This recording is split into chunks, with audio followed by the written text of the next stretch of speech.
Quand tu ouvres le Google Play Store, tu as l'impression de simplement télécharger quelques applis. Mais en réalité, il se passe bien plus de choses en coulisses. À chaque fois que tu navigues, que tu fais une recherche ou que tu installes une appli, Google peut collecter discrètement des infos sur toi, ta localisation, l'utilisation que tu fais de tes applis, tes habitudes sur ton téléphone et même combien de temps tu restes dans certaines applis. Le pire, tout ça est planqué dans des réglages que presque personne ne va voir. Dans cette vidéo, je vais te montrer les réglages du Play Store à désactiver tout de suite. Étape par étape, je t'explique quoi faire et surtout pourquoi il ne faut surtout pas laisser certains réglages activés, sous peine de laisser ta vie perso en accès libre. Allez, c'est parti. Va dans les paramètres de ton téléphone, puis Applications, descends et cherche Google Play Store. Appuie dessus, va dans Autorisation et si tu vois que la localisation est autorisée, désactive-la. Tu te demandes peut-être pourquoi le Play Store aurait besoin de ma localisation. La vérité, dans 99% des cas, il n'en a pas besoin. Il l'utilise pour te proposer des applis spécifiques à ta région ou personnaliser ton expérience. Mais en réalité, cette donnée peut aussi alimenter le système publicitaire de Google et suivre ton comportement par zone géographique sur le long terme. Et à moins que tu installes une appli qui a vraiment besoin de ta localisation dès le départ, cette permission est complètement inutile. En la désactivant, tu fermes une porte de plus à la collecte silencieuse de tes données. Prends 10 secondes pour le faire maintenant. Ta vie privée te dira merci. Parlons un peu de Play Protect. C'est le système de sécurité intégré de Google qui scanne les applis pour détecter les comportements dangereux. Et oui, c'est utile. Mais ce que beaucoup ne savent pas, c'est qu'il y a un réglage caché à l'intérieur qui partage discrètement des infos sur l'utilisation de tes applis.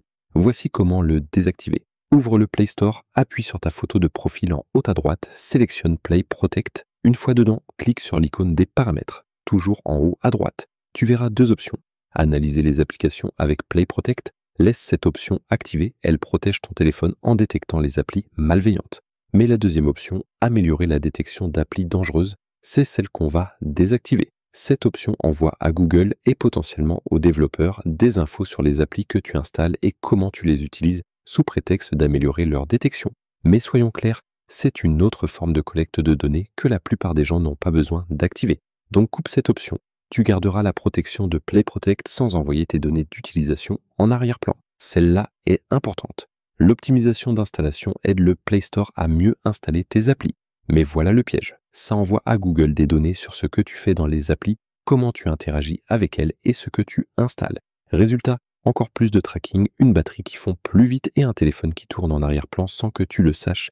Voici comment désactiver cette option. Ouvre le Play Store, appuie sur ta photo de profil en haut à droite, va dans Paramètres, appuie sur À propos. Si tu vois une option Mettre à jour le Play Store, fais-le tout de suite. Cette option peut apparaître seulement une fois le Play Store à jour. Une fois que c'est fait, retourne dans les paramètres, va dans la section Générale, appuie sur Optimisation de l'installation des applis, puis désactive l'option. En la coupant, tu réduis la collecte de données, tu soulages la batterie et ton téléphone tourne plus fluide sans processus inutile en arrière-plan. T'as sûrement remarqué depuis le début, j'ai une petite pochette avec moi et un cache noir collé sur la caméra de mon téléphone. Tu te demandes sûrement pourquoi. Parce qu'aujourd'hui, on peut t'espionner sans que tu le saches.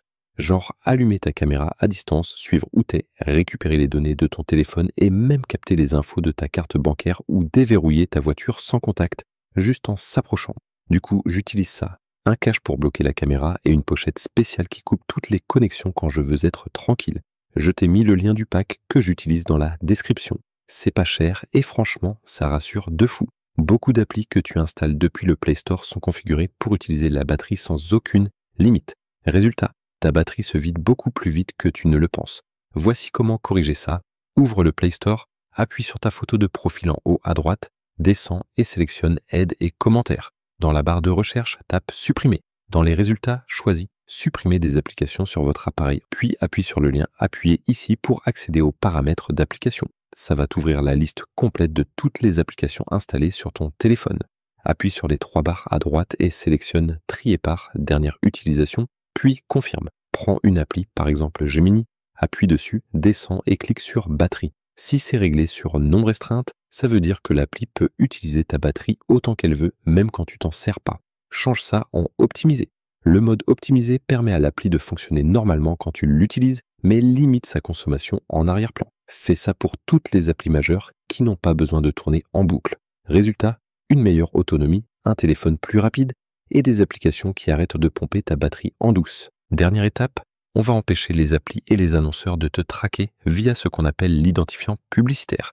Sur ton téléphone Android, ouvre les paramètres, descends et appuie sur Google, va dans tous les services, puis appuie sur Annonces. Là, tu vas voir une option Supprimer l'identifiant publicitaire. Appuie dessus, puis Confirme. Ça va effacer l'identifiant unique lié à ton appareil, ce que les applis utilisent pour te suivre et créer un profil publicitaire personnalisé. Tu verras encore des pubs, mais elles seront moins ciblées et il sera beaucoup plus difficile pour les entreprises de suivre ton comportement. Reste en sécurité, oublie pas de checker la description et on se retrouve dans la prochaine vidéo.